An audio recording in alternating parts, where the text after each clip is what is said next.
This is DW News live from Berlin. A farewell to France. President Hollande tells his country that he will not seek re-election next year.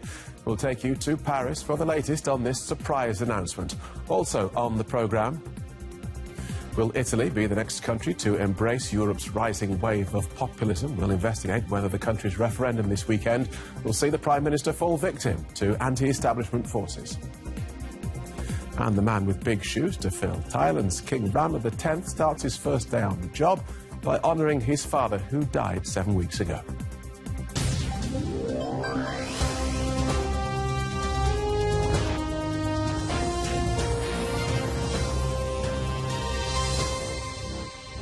I'm Phil Gale. Welcome to the programme. France's president says he will not seek a second term in next year's elections. Francois Hollande's surprise announcement follows consistently low approval ratings, with some polls giving the socialist leader's popularity dipping below 10%. Speaking on TV, he conceded that he had failed to unite the deeply divided socialists and said that he hoped that stepping aside would allow them to better compete in next year's election. This is the end, la fin, for François Hollande. Now the French Socialist Party will have to find a strong replacement candidate, as Hollande's popularity ratings sit at a dismal low. His decision not to seek re-election was welcomed in Paris. Given his reputation, which has been at rock bottom since he became president, it never took off. If he were to stand, the left was certain to lose. I think it's good for him not to face a major defeat. This can also allow other personalities of the left to propose a different program that pleases the French people more.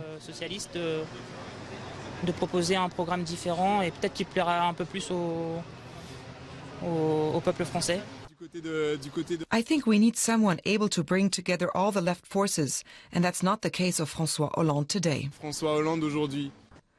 Hollande's political rivals, which include former Economy Minister Arnaud Montebourg, believe their time has come. Hollande took a wise, realistic and highly respectable decision which will allow the left to prepare for the future, and that future begins today.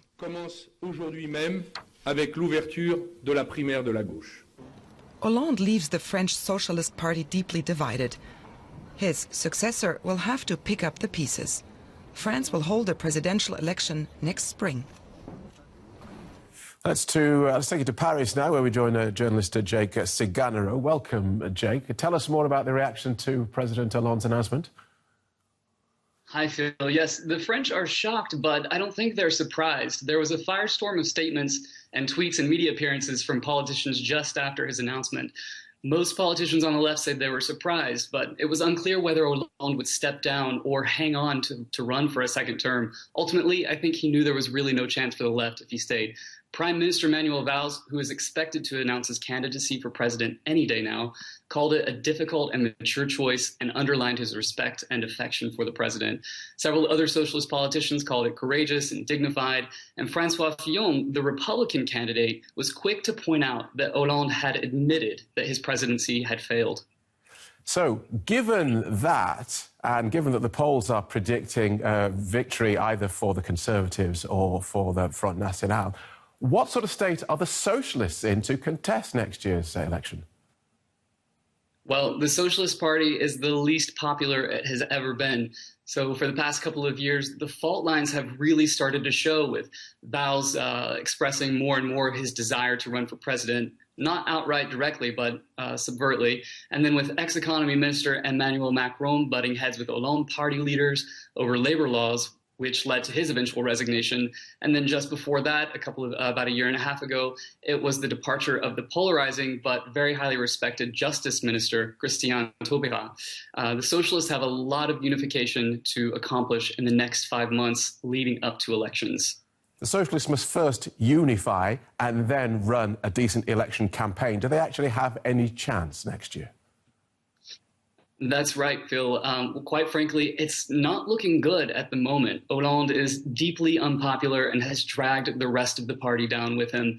And really the only chance, as you said, lies in the possibility of the party unifying enough to rally voters against the right and the extreme right. In this case, François Fillon, who is the Republican nominee, has been a lightning rod for French voters ready for radical change. But not only on the right, but also he hasn't only garnered support from right-wing supporters, but also left-leaning voters and centrists who are ready to swing completely away from the Socialist Party. So all the old order is changing then. What can we expect from this forthcoming campaign as the right tries to take voters away from the far right? That's right. So Marine Le Pen and the National Front are obviously more to the right than Fillon, but Fillon isn't very far off. Nicolas Sarkozy, his predecessor, actually flirted before with National Front voters to try to bolster his numbers in the campaign against Hollande in 2012, and it backfired on him, which led to Hollande's socialist presidency. Well, Fillon is trying the same to some extent, so we'll have to see what happens with that. Many are expecting the next president to be from the right, but the big question right now at this point is just how far right the French are ready to go. Jake Siganero in Paris, thank you. Thank you, Phil. So France's election is next year. Austria goes to the polls this weekend in a rerun of May's presidential election. Back then, the independent candidate, Alexander van der Bellen, narrowly beat the far-right candidate, Norbert Hofer. But voting irregularities meant that result had to be overturned. The two men took part in a feisty final debate on Thursday and clashed on numerous topics, accusing each other of lying to the public. Opinion polls suggest the race is too close to call. Now, Italy's traditional political parties also seem to be under threat. On Sunday, the country will vote on constitutional changes that their prime minister says will make it easier to govern. Matteo Renzi's most significant proposal is to dramatically reduce the size and power of the country's second chamber of parliament. But this referendum has become less about the reforms and more about punishing him. Parties like the far-right Lega Nord and the Eurosceptic Five Star movement, led by the comedian and actor Beppo Grillo, are campaigning for a no vote, as DW's Georg Mattes reports. No to constitutional change and no to Prime Minister Matteo Renzi. That's the frosty message sent to Rome from the central square in Reggio Emilia in the north of Italy. Lawmaker Manlio Di Stefano is on the campaign trail for his Five Star movement, Italy's biggest political opposition group. For him, the referendum is just a warm-up act, paving the way for new elections. Make a cross for liberty, a cross to say go to hell to the political caste that has failed us for so long. Di Stefano isn't only referring to Italian politicians, but also to what he calls a European elite. The 35-year-old is a convinced Eurosceptic who wants Italy to ditch the euro as soon as possible. European people are getting very tired of the fact that everything that is going on is just based on the financial and banking institutions. If you think about the European Parliament, the 90% of what they do is just to save banks and find a way to make money go around in Europe. This is the sort of message his followers want to hear. After years of economic stagnation and high debt, many Italians are looking for someone to blame. Europe should become less technocratic. Europe looks after its banks instead of its citizens. Back on the campaign trail, Di Stefano explains his movement doesn't think that the EU itself is the problem, but that it needs change. For instance, he wants the sanctions against Russia to be dropped and hopes to get a better migration deal for Italy. If you don't change the grid of this European Union, it will fail. It's written in the stars. I mean, it's clear. This man would even go a step further. He's Matteo Salvini, the head of the right-wing Northern League. As he puts it, he is fishing for no votes on this local market in Milan. Like Di Stefano, he's a Eurosceptic hardliner, a populist with a strong pro-Russian leaning.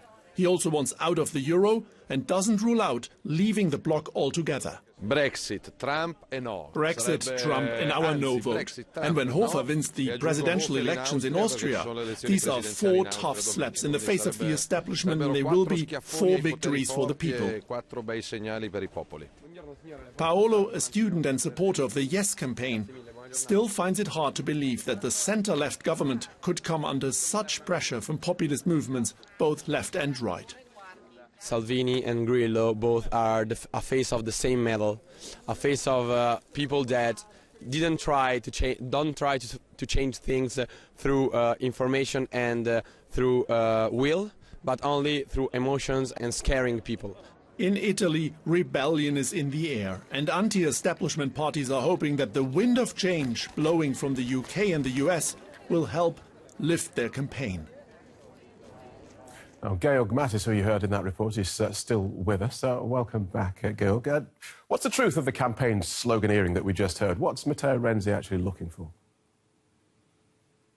Well, if you listen to the populists, they would, of course, say he's trying to centralize power or concentrate power for the central governments. And then the supporters of this reform say what he is trying to do is to end a legislative logjam. And and he wants to end that in order to bring reforms that are desperately needed in Italy. And in order to do that, he would have to strip the second chamber, the Senate, basically of much of its power, reduce it from 315 seats to just 100 seats. So quite a radical reform he has on the table.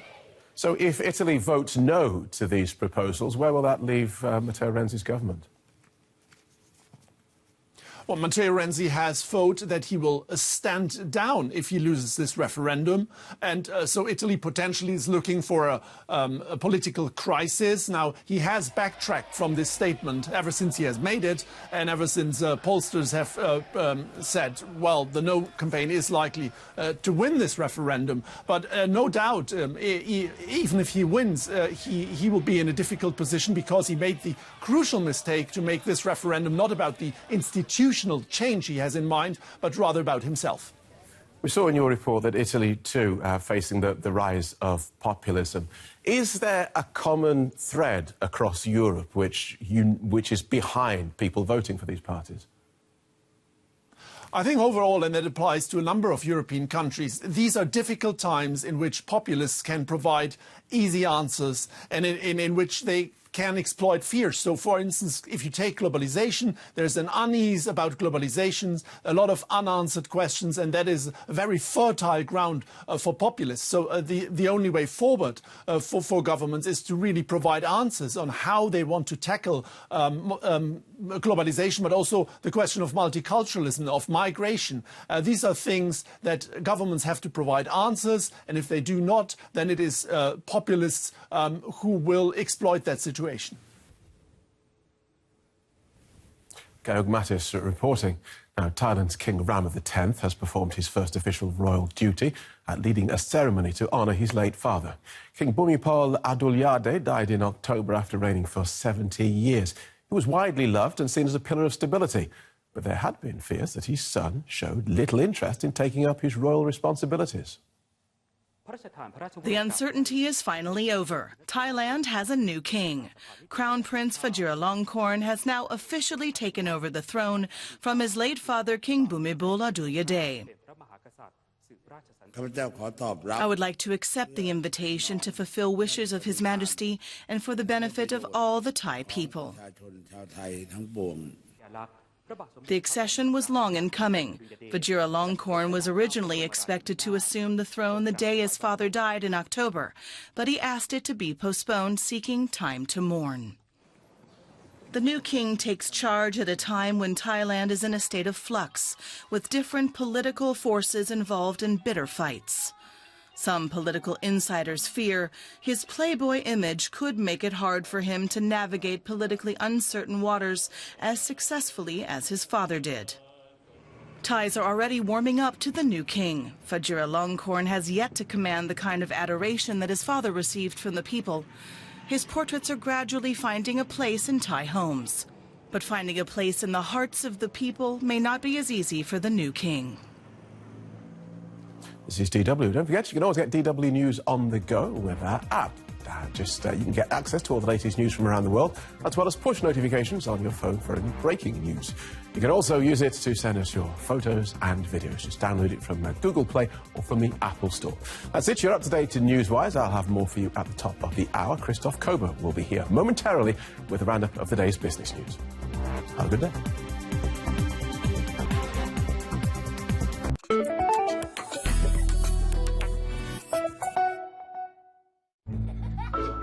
Your children like chocolate?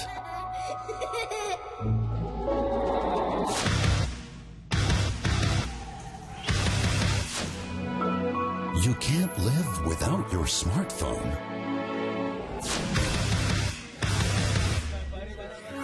Do you buy your tomatoes in the supermarket?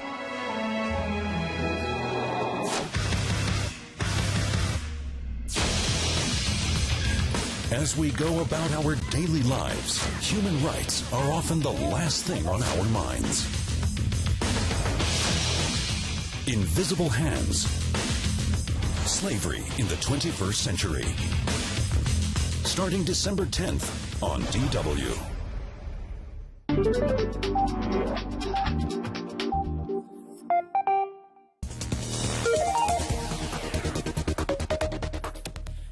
The Italian Prime Minister is facing a career-defining referendum on Sunday, and the economic state of the country isn't really helping. Welcome to your business update. Matteo Renzi wants to make changes to the Italian constitution to streamline parliament and make implementing reforms easier. The latest polls, though, point to a defeat for the center-left leader's proposals. Many Italians are disillusioned about their political leaders, stagnant economic growth, and too few job opportunities. Arturo Mancini feels at home here at San Cosimato Square in Rome. The 27-year-old still doesn't have a steady job. He studied architecture and keeps his head above water doing temp work. He's on his way to a job centre where he's finding out about getting a loan to start a pasta factory. Mancini feels that if he owns his own business, he'll be more in charge of his own future. I've tried everything, building roads, for example, and surveying damage. But it's so badly paid, sometimes only €2.70 an hour. It's a disgrace. Marco Guy's company, Digital Magics, helps young entrepreneurs and startups establish themselves with financing, consulting and networking. He works with 70 small but promising companies. Guy invests in new ideas, especially in the field of digitalization. But still, the hurdles are high. Bureaucracy needs to be simplified. Bureaucracy is important, but when it gets too complicated, it can hamper a company's development. Taxes have to be reduced. Italy has the highest tax rate in the EU. We have to cut taxes so that companies can make a profit and use that money to invest in themselves. Now Italians are being asked to vote in a referendum on changing the country's constitution, making it easier for the government to implement its planned reforms. Not everyone supports the proposed changes, or even the referendum itself. The problem is too complex. I don't like it. I vote no. Our Italian constitution is perfect. There's nothing to change. I'm going to vote yes. I think it's a step in the right direction, even if the reform isn't perfect. Arturo Mancini agrees, and he's hoping for a better future in Italy, where 1 out of every 2 Italians under 30 is like him, without a job. At least now, he has the goal of opening his own business. For some more analysis, let's bring in Jörg Kremer. He is the chief economist at Germany's second biggest lender, Commerzbank. Welcome to the program. Now, Prime Minister Renzi is trailing in the polls. What would happen if he actually lost Sunday's referendum? Of course, the market will react negatively, this is clear, but I do not yet expect a return of the sovereign debt crisis already on Monday, because President Mattarella made clear that if Renzi resigns, that he would like to have to install an interim government. He would give the Italians time to cool down. And only if we really see new elections with the five-star movement winning, only then there is a risk of the sovereign debt crisis to return. Well, but still, a no vote is likely to trigger turmoil in Italy's battered banking sector. Now, is the Italian state up for stepping in should it become necessary? Difficult situation, you know, that under the new regulations, banking regulations, it is quite difficult for the government to directly support banks. The regulation requires the banks first to ask their creditors to raise more equity. Now, does Mr. Renzi actually need this referendum on following through on all the reforms that he has proposed? I think yes, because currently we do not have a perfect Italian parliamentary system, because currently both the two houses of the parliament, that means the House of Representatives and on the other hand the Senate, they play ping pong as far as new laws are concerned, and you need a clear separation of labor between the two houses of parliament to have an efficient parliamentary decision-making process. And this is a precondition for reforms which Italy urgently needs. Now, if we look at the Italian economy, there's stagnant economic growth, high youth unemployment, low investment. What are the reforms that Prime Minister Renzi has not yet addressed? Well, first of all, you have a very inefficient public government, a very inefficient public administration. For example, it takes more than 3 years to push through a claim in a court against a client who does not want to pay.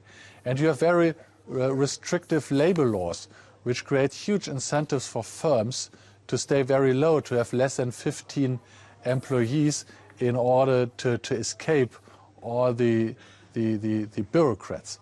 And I think a much more efficient public administration, better labor laws, and also, of course, a cut in the very high corporate tax rates.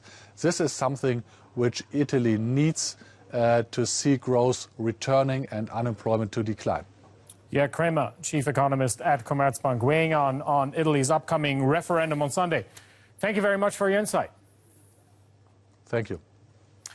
Chinese authorities keep putting on the brakes on ostentatious wealth. Now they've introduced an extra tax on luxury cars. The finance ministry says the measure is meant to rein in lavish spending and reduce emissions. Car makers expect sales to be affected, but they claim they're not worried. This is everyday life in China. Bumper-to-bumper traffic as far as the eye can see. For many Chinese, cars are more than just a means of transportation. They're also an important status symbol. Too much so for the Chinese government, which is imposing an additional tax on luxury cars. From now on, anyone who buys a car worth more than 178,000 euros will have to pay an extra 10% in tax. The aim is to curb conspicuous consumption and reduce emissions.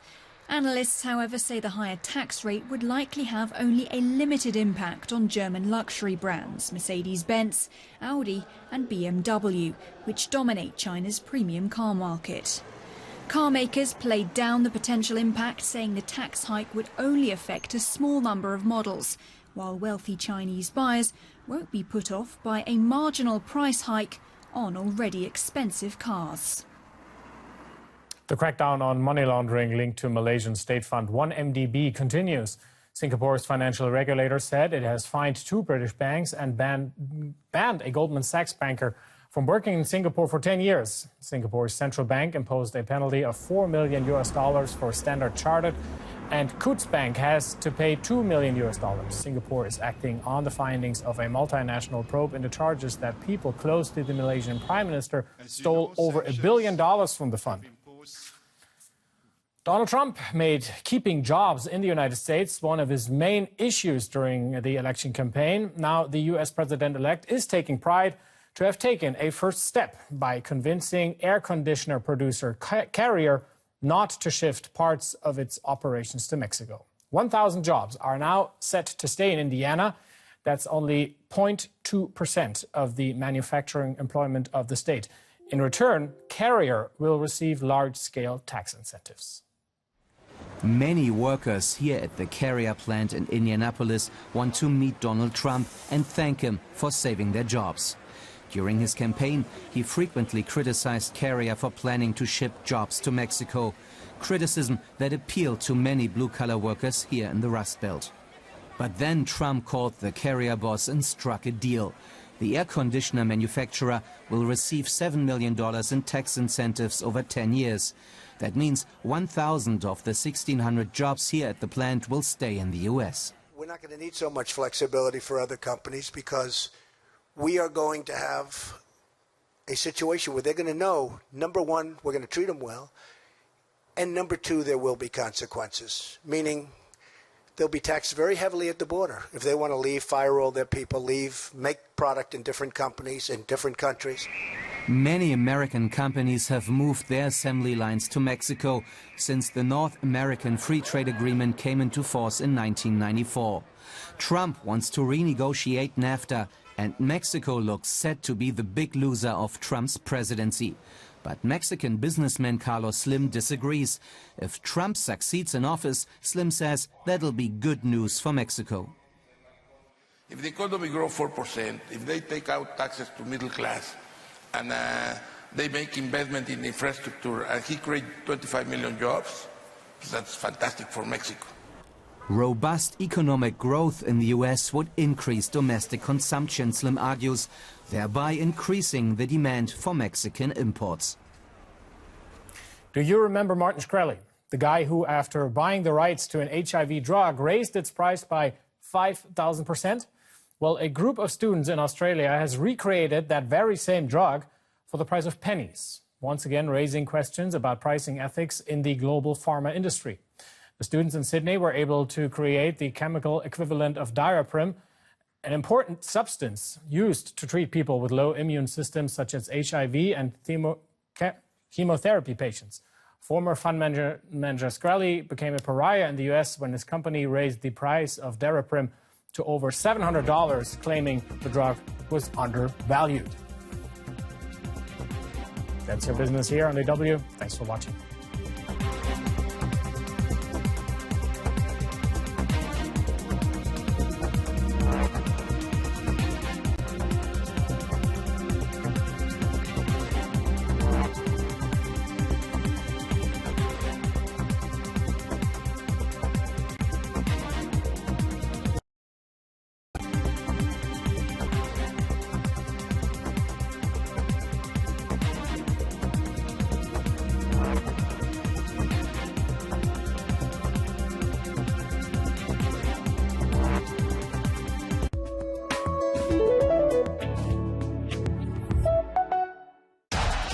Tactics and fitness, facts and background info.